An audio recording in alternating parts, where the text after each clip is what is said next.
Era jantar de família, daqueles privados, só para os chegados, quando uma mulher curvilínea, que não parecia nada com as seguranças, irrompeu pelo salão. Levava nas mãos uma pilha grossa de papéis. Antes que alguém pudesse sequer pensar em pará-la, ela atravessou a sala de jantar e atirou 96 cheques de caixa diretamente na cara de Lorenzo Duca. Diga à sua família que eu nunca fui a sua amante. O silêncio instalou-se. Lorenzo olhou lentamente da mulher furiosa para os cheques espalhados pela mesa. Em cada um deles, o nome de uma empresa Duca. Pareciam todos autorizados. A mãe olhava-o fixamente. A irmã, ainda mais. Lorenzo pegou no cheque mais próximo. Nunca a vi na minha vida. A mulher ficou imóvel.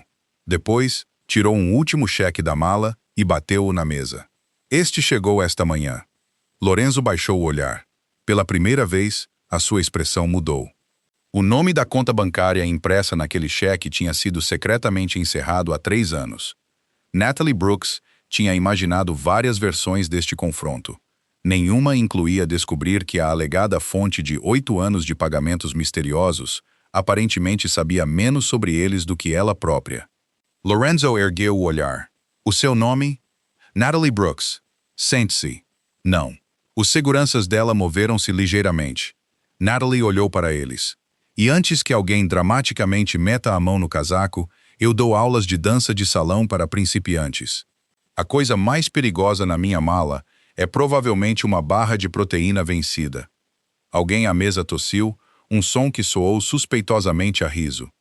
Lorenzo não riu, mas um esboço de sorriso quase apareceu no canto da sua boca.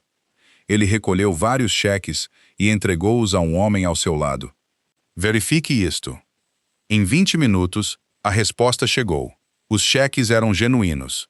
Natalie esperava sentir alívio com a vindicação. Em vez disso, Lorenzo ficou mais quieto. Isso era pior. O pagamento mais recente veio através de um mecanismo de reserva interna, disse ele. Alguém usou identificadores históricos de uma conta que já não existe. Natalie cruzou os braços.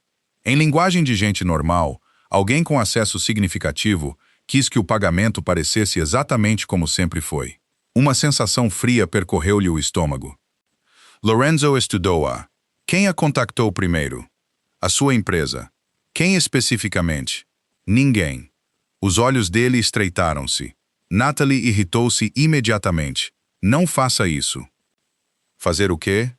Olhar para mim como se eu tivesse passado 8 anos a gerir uma conspiração criminosa elaborada. Mais de 300 mil euros passaram pelas minhas empresas na sua direção, e eu tenho registro de cada cêntimo. Por quê?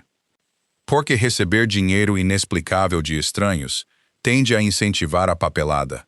Ele recostou-se. O que aconteceu há 8 anos? O meu senhorio aumentou a renda. Antes disso, Natalie ponderou. Ganhei 12 euros. O olhar dele afiou-se. Algo envolvido com a minha família. Até hoje, a coisa mais íntima que eu sabia sobre a sua família era o logotipo nos meus cheques. Aquilo, finalmente, perturbou a sua certeza, ainda que ligeiramente. Natalie abriu a mala e tirou uma pasta gasta. No primeiro ano, tentei devolvê-los. Escrevi cartas. Liguei para contabilistas. Alguns cheques voltaram marcados como pagamento autorizado. Não devolver. Ela colocou uma antiga carta de advogado à frente dele. Eventualmente, disseram-me que os pagamentos eram intencionais e não obrigavam a reembolso. Lorenzo leu-a 2 vezes. A sua expressão endureceu. Também não autorizou isso. Não foi uma pergunta. Não. A resposta pairou entre eles. Pela primeira vez desde que entrara na sala, a raiva de Natalie deu espaço a outra coisa. Inquietação. Lorenzo olhou para os 96 cheques espalhados pela mesa de jantar da sua família. Alguém na sua organização tinha estado a enviar dinheiro para uma mulher que ele nunca tinha conhecido. Alguém possuíra autoridade suficiente para fazer esses pagamentos sobreviverem a reestruturações, encerramentos de contas e 8 anos de supervisão financeira. E quem quer que fosse, aparentemente, queria que Natalie Brooks acreditasse que o dinheiro vinha dele. Natalie quebrou o silêncio. Se eu estivesse a chantagear com sucesso um chefe da máfia há 8 anos, acha mesmo que ainda estaria a dar aulas de chacha para principiantes às terças-feiras? Lorenzo olhou para ela. E depois, apesar dele mesmo, quase riu. Quase. A sua atenção desviou-se de Natalie para o fundo da sala. Uma cadeira estava vazia. Natalie seguiu o seu olhar. Alguém saiu? A expressão de Lorenzo ficou completamente imóvel. Sim. Quem? Ele pegou novamente no cheque mais recente. Victor Duca, o tio, não atendeu o primeiro telefonema de Lorenzo. Nem o segundo. A terceira, Lorenzo deixou de ligar e mandou um carro buscá-lo. Natalie descobriu isso quando Victor regressou 40 minutos depois, parecendo menos um poderoso empresário de 67 anos e mais um homem que tinha passado a viagem a reconsiderar cada decisão da última década. Lorenzo colocou o cheque mais recente na mesa. Por que pagou a esta mulher durante 8 anos? Victor olhou para Natalie. Algo passou pelo seu rosto. Reconhecimento. Não dela. Exatamente. Do nome dela. Porque fiz uma promessa. A quem? Não assim. A sala pareceu contrair-se. Natalie viu a mandíbula de Lorenzo apertar. Uma promessa privada não se torna automaticamente sua só porque está zangada, disse ela. Lorenzo virou-se lentamente para ela. O meu dinheiro cumpriu-a. Natalie considerou que era um excelente contra-argumento. Sofia riu do outro lado da sala. Nenhum dos homens apreciou. Lorenzo voltou a olhar para Victor. De quem era a promessa? Victor permaneceu em silêncio. Natalie estava de repente cansada de pessoas a decidirem o que ela tinha permissão para saber. Se isto diz respeito a 8 anos de dinheiro enviado para o meu negócio, gostaria de apontar que estou aqui mesmo. Victor suspirou. O seu pai? Natalie parou. O meu pai, David Brooks. O som do seu nome mudou tudo. O pai dela estava morto há 9 anos. Um contabilista discreto, um homem cuidadoso que arrumava os documentos fiscais por ordem alfabética e acreditava que a maioria dos problemas podia ser melhorada com uma folha de cálculo. Natalie olhou para Victor. O meu pai trabalhava para si ocasionalmente. Os olhos de Lorenzo estreitaram-se. Essa resposta significa sim. Victor sentou-se. 9 anos antes, explicou ele, David Brooks realizara trabalhos de conformidade envolvendo várias empresas Duca. Durante uma revisão de rotina, descobriu contratos de expedição irregulares ligados a fornecedores externos. Esses contratos estavam a mover dinheiro ilegal através de operações legítimas da Duca. Lorenzo ficou completamente imóvel. Sabia disto? David trouxe-me isso antes que se espalhasse. Por que é que não me disseram o nome dele? Porque o anonimato o mantinha seguro. David e Victor tinham rastreado silenciosamente os fornecedores fraudulentos e parado o esquema antes que investigadores federais pudessem confundir a infiltração com participação da Duca. Natalie lutou para reconciliar a história com o homem que ela lembrava. O meu pai fez isso. Ele protegeu centenas de funcionários, disse Victor, e provavelmente protegeu Lorenzo de uma investigação que poderia ter destruído várias empresas legítimas. Lorenzo parecia genuinamente abalado. Ele nunca soubera o nome do contabilista. Natalie mal o ouviu. 1 ano depois, os cheques começaram. Victor assentiu. Antes de David morrer, visitei-o. A garganta de Natalie apertou-se. Ele sabia que o seu estúdio estava a ter dificuldades. A sua raiva voltou imediatamente. O que é que ele lhe pediu para fazer? Para ter a certeza que tinha ajuda se precisasse, e para não me dizer. Victor hesitou. Sim. Natalie riu uma vez, sem humor. Claro, o meu pai sabia exatamente o que eu teria feito. Eu teria recusado. Victor continuou. Ele não queria que você se sentisse obrigada a ninguém. Então, a sua solução foi enviar-me secretamente dinheiro durante 8 anos. E eu cumpri a minha promessa. Natalie olhou para ele. Victor parecia esperar lágrimas. Gratidão, talvez. Em vez disso, ela disse calmamente. Então toda a gente decidiu que eu não podia ser confiada com a verdade sobre a minha própria vida. O seu pai queria. O meu pai estava a morrer. Victor parou. Você esteve viva nos próximos 8 anos. Silêncio. Até Lorenzo a olhou de forma diferente. Não ofendido, compreensivo. Depois virou-se para Victor. Usou fundos corporativos sem divulgar o seu propósito. Era dinheiro insignificante. Esse não é o ponto. Cumpri uma promessa a um homem que protegeu esta família com decisões que pertencem a mim.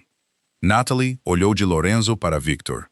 Dois homens poderosos, ambos furiosos porque outra pessoa tomara uma decisão sem permissão.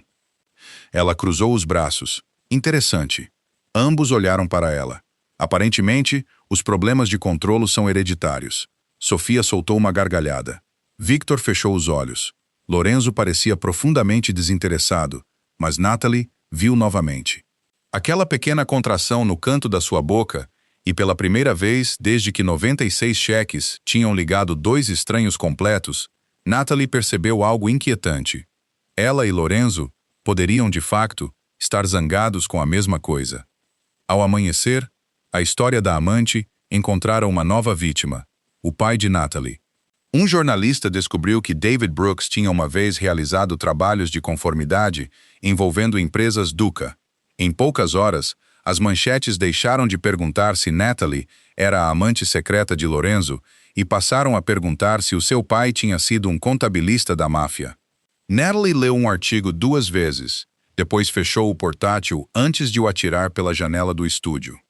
O meu pai passou 30 anos a corrigir folhas de cálculo de outras pessoas. Do outro lado, Lorenzo permaneceu em silêncio. Ele preocupava-se com multas de estacionamento, continuou ela. Uma vez voltou 20 minutos porque um caixa lhe deu 5 euros a mais de troco. Não vou deixar que a internet o transforme num escriturário criminoso só porque essa versão tem mais cliques. O meu pessoal pode tratar disso. Natalie olhou para ele. Como? Com força? Não. A expressão de Lorenzo endureceu. Você quer que eu não faça nada? Eu quero que você pare de tratar o volume como precisão. Ele claramente não gostou da frase, principalmente porque ela estava certa. Eventualmente, concordaram com algo que nenhum dos dois preferia: transparência. Uma breve declaração confirmou que David Brooks trabalhara como especialista externo em conformidade, fora legalmente compensado e ajudara a identificar atividades fraudulentas de fornecedores. Nada sobre organizações criminosas. Nada retratando David como um herói secreto. Apenas factos. Natalie concordou em responder a perguntas, uma vez sozinha. Quando Lorenzo sugeriu ficar ao lado dela, ela recusou. Estou a defender o nome do meu pai. Se o chefe da máfia mais intimidador da América ficar atrás de mim enquanto eu o faço, sinto que perdemos subtileza. Por isso, Lorenzo assistiu remotamente. Um jornalista perguntou: Você foi financeiramente apoiada por Lorenzo Duca? Natalie inspirou. Aparentemente sim. Sem nenhum de nós saber, alguém riu. Outro jornalista perguntou se ela e Lorenzo alguma vez tinham tido um envolvimento romântico. Até há 3 dias, eu pensava que ele era principalmente uma assinatura. A ver do seu escritório, Lorenzo riu alto. 2 dias depois, o sentimento público começou a mudar. O escândalo não desapareceu, mas a recusa de Natalie em dramatizá-lo tornou as alegações mais ultrajantes ridículas.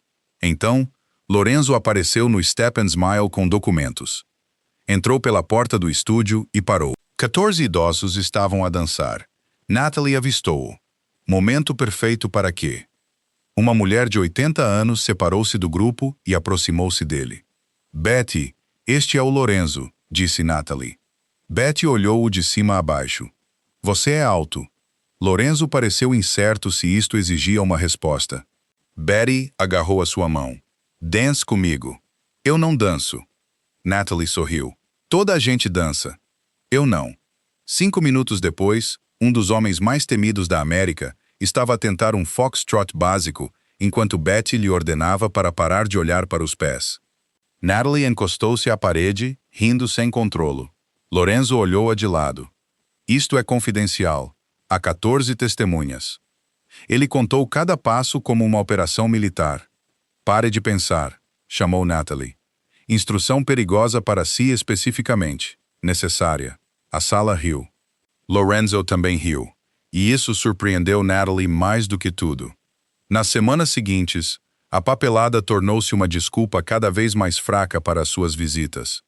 Ela aprendeu que Lorenzo era paciente com alunos idosos, desconfiado de favores, desconfortável em receber bondade e quase incapaz de relaxar. Ele aprendeu que os pagamentos Duca cobriam apenas uma pequena parte das despesas do Steam Smile. Natalie construíra o resto sozinha.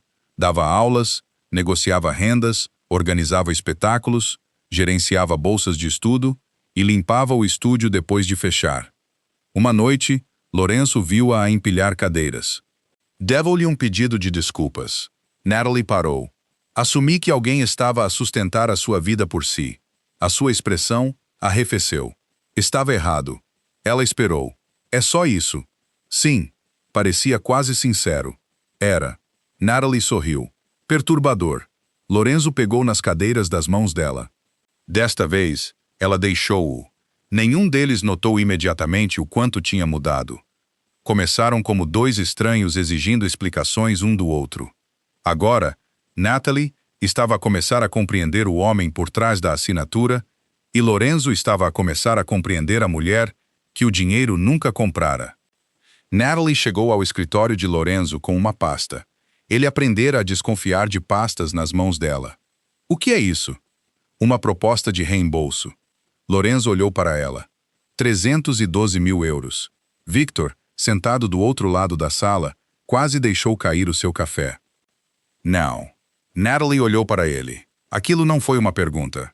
O seu pai odiaria isto. A sua expressão mudou. O meu pai não está aqui para decidir. Victor ficou em silêncio. Lourenço abriu a pasta. Natalie calculara um plano de reembolso que se estendia tão longe no futuro que ele se perguntava se ela pretendia terminá-lo pessoalmente ou deixar instruções no seu testamento. O seu primeiro instinto foi aprová-lo. O dinheiro fora transferido sem o seu consentimento informado. Devolvê-lo era logicamente consistente. Então, ele olhou para ela. Por quê? Acabei de explicar por quê. Não, explicou a contabilidade. Natalie cruzou os braços. Eu não escolhi aceitar esse dinheiro. Verdadeiro. Por isso, estou a devolvê-lo. Ou deve alguém assusta a mais do que perder 300 mil euros. A sua cara endureceu. Isso soa notavelmente filosófico para um homem que interroga os seus próprios extratos bancários e notavelmente evasivo para uma mulher que ensina as pessoas a não terem medo de parecer tolas. Natalie saiu zangada, principalmente porque ele estava certo. A sua mãe piorou as coisas. Ella Brooks, ouviu toda a história à mesa da cozinha de Natalie antes de admitir calmamente que David lhe dissera que alguém cuidaria da sua filha depois de ele morrer. Sabia? Sabia que ele pediu a alguém para ajudar se você precisasse. Não sabia quem. Certamente não sabia sobre 300 mil euros. Isso teria sido informação útil. O seu pai não a achava fraca, Natalie. Então por que é que não me contou? Elaine estudou-a. Por que você tornou aceitar amor mais difícil do que dá-lo? Natalie não tinha resposta sarcástica para isso. Pensou em aulas com desconto, boleias de emergência para alunos, bolsas de estudo. Cobriu-se silenciosamente. Ajudar as pessoas parecia natural. Receber ajuda parecia rendição. Uma semana depois, sentou-se com Victor. A solução era dolorosamente simples. Os pagamentos históricos permaneceriam o que David pretendia que fossem. Presentes concluídos. Natalie não os devolveria, mas nunca mais haveria um pagamento secreto. As futuras bolsas de estudo no Step & Smile seriam financiadas abertamente através de propinas, patrocínios locais e doações voluntárias. Sem mais cheques, disse Natalie. Victor assentiu. Nunca. O mistério terminara, o que significava que Lourenço não tinha motivo para visitar o estúdio. 3 dias depois, ele apareceu na mesma. Natalie olhou para cima da sua secretária. Precisa de outro documento de conformidade? Não. O seu tio está a esconder mais cheques? Não. Então, Lourenço fez uma pausa. Aula. Natalie piscou. Você quer voluntariamente aulas de dança? Não me faça repetir. Ela sorriu lentamente. A explicação oficial era o próximo casamento da Sofia. Lourenço teria de dançar com Lucia durante a recessão e aparentemente desapontar a sua mãe assustava-o mais do que a maioria das investigações federais. O seu segredo está seguro, prometeu Natalie. Que segredo? Que o chefe da máfia tem medo das expectativas de casamento da mãe dele. Essa informação é mais perigosa do que a maioria das provas criminais. As aulas começaram. Lentamente, dolorosamente, Lorenzo parou de contar cada passo. Uma noite, algo finalmente clicou. A sua mão pousou na cintura de Natalie. A mão dela assentou no seu ombro. Moveram-se sem discutir, sem contar, sem rir. Quando a música acabou, nenhum dos dois se afastou. O olhar de Lorenzo desceu brevemente para a boca dela. Posso? Natalie sabia exatamente o que ele queria dizer, e queria dizer que sim. Então, lembrou-se da manchete. Amante curvilínea secreta. 8 anos de pagamentos. 300 mil euros. Ela deu um passo atrás. Não enquanto a cidade inteira ainda pensa que você me comprou. Lorenzo não discutiu, não se aproximou, não lhe disse o que ela deveria sentir. Simplesmente assentiu. Tudo bem. Aquela resposta afetou Natalie mais do que o beijo teria feito. Durante 8 anos, outras pessoas tinham tomado decisões por ela porque acreditavam que sabiam o que ela precisava. Lorenzo finalmente fizera algo diferente. Ele perguntara. E quando ela disse que não, ele ouvira. 3 meses depois, Natalie recebeu o tipo de e-mail que normalmente celebraria com champanhe barato. Um programa regional de bem-estar de dança queria o Step and Smile como parceiro. Significava novos alunos, receita estável e a possibilidade de contratar outro instrutor. Então, durante a reunião final, um executivo baixou a voz. O Sr. Duca estará envolvido financeiramente? Natalie sentiu a velha raiva subir. O seu primeiro instinto foi imediato: sair. Ela não passaria anos a perguntar-se se as pessoas pensavam que Lorenzo comprara outra oportunidade para ela. Então, corrigiu-se. Isso ainda significaria deixar outras pessoas decidirem o seu futuro. O meu estúdio qualifica-se sem ele? O executivo piscou. Sim, absolutamente. Então não temos mais nada para discutir, assinou ela. Do outro lado da cidade, Lorenzo estava a ter a sua própria discussão. Estou à espera, disse ele a Sofia. À espera de quê? Que esta situação deixe de parecer inapropriada. Sofia olhou. Quer dizer, Natalie, não quero que as pessoas digam que comprei a sua afeição. Então não compre. Obviamente, e se disserem de qualquer maneira, Lorenzo não tinha resposta. Sofia sorriu. Você controla empresas de transporte, Lorenzo, não boatos. Ele odiava o quão sensata a sua irmã mais nova se tornara. Felizmente, Natalie resolveu o problema sozinha. No final da última aula de dança de Lorenzo, ela entregou-lhe um recibo. A nossa relação profissional está agora concluída. Ele parecia inesperadamente desapontado. Aparentemente, bom. Natalie respirou fundo. Jantar sexta-feira. Lorenzo olhou para ela. Está a perguntar-me? Não, Betty. Ela tem 80 anos e está cada vez mais agressiva. A boca dele contraiu-se. Natalie sorriu. Sim, você. Ellie ofereceu-se para mandar um carro. Eu tenho um. As palavras saíram automaticamente. Então, Natalie parou. Lá estava de novo. O reflexo que transformava cada oferta numa ameaça à sua independência. Ela suspirou. Mas se já está a mandar um, isso seria realmente conveniente.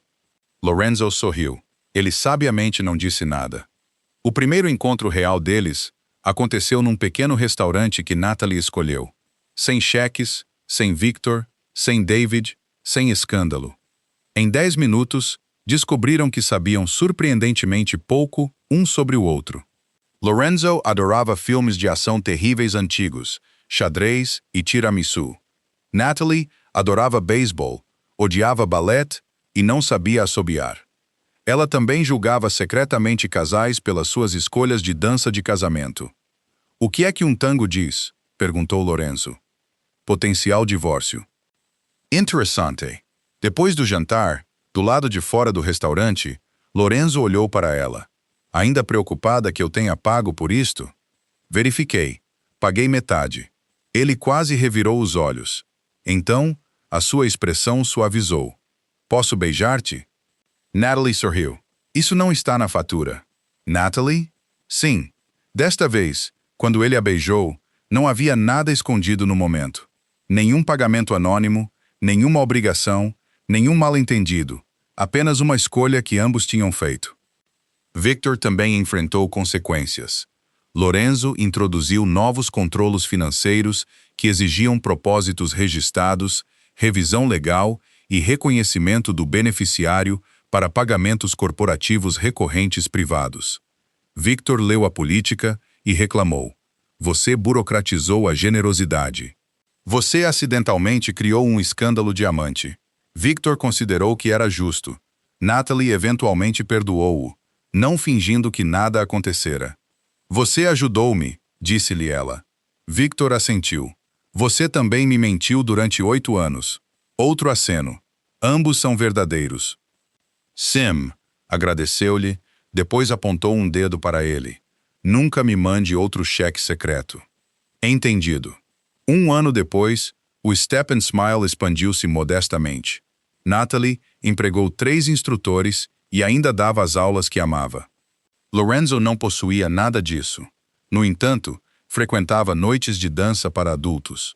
Betty reivindicava total responsabilidade pela sua melhoria. Natalie permitiu a mentira.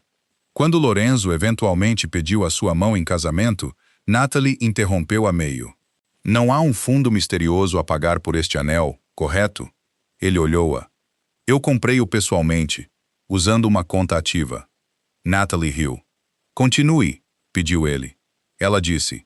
Sim, vou manter o meu apelido profissionalmente. Não ia pedir. Crescimento. A sua influência é exaustiva. Meses depois, numa celebração de aniversário de casamento da Sofia, Natalie descobriu que Lorenzo se tornara genuinamente bom a dançar. Ela estreitou os olhos. Você tem praticado? Possivelmente. Com quem, Betty? Natalie parou. Você traiu-me com uma octogenária. Ela é implacável com os passos. Natalie riu até quase perder o próximo passo. Lorenzo puxou-a para mais perto. Você pensa alguma vez na primeira vez que nos conhecemos? Atirei 96 cheques para a sua cara. 95 acertaram em mim. A minha pontaria melhorou. A sua risada suavizou-se. Passei 8 anos a acreditar que alguém poderoso tinha decidido que eu precisava de ser salva. Tecnicamente, o seu pai decidiu. Exato. Ela olhou para ele. Acontece que eu não estava zangada porque alguém me ajudou. Não, você estava zangada porque todos sabiam da ajuda, exceto você. Lorenzo compreendeu. David agira por amor. Victor agira por lealdade. Nenhum pretendia diminuí-la, mas o segredo transformara um presente em algo que Natalie nunca tivera a oportunidade de aceitar ou recusar. Ela acreditara que independência significava não dever nada a ninguém. Lorenzo acreditara que controlo significava saber exatamente para onde tudo ia. Ambos estavam errados. Às vezes, receber ajuda não tornava alguém fraco. Às vezes, ser negada a verdade, sim. E às vezes, a diferença entre generosidade e controlo era se a pessoa que a recebia tinha permissão para dizer sim ou não. O primeiro dinheiro a ligar Natalie Brooks e Lorenzo Duca chegara sem que nenhum dos dois o escolhesse. 8 anos depois, quando finalmente se escolheram, não houve cheques anônimos, nem promessas escondidas, nem arranjos familiares, apenas uma teimosa professora de dança curvilínea a estender a mão a um extremamente poderoso chefe da máfia. Tente não me pisar. Lorenzo sorriu. Sem promessas. E pela primeira vez, Natalie estava perfeitamente feliz em correr o risco.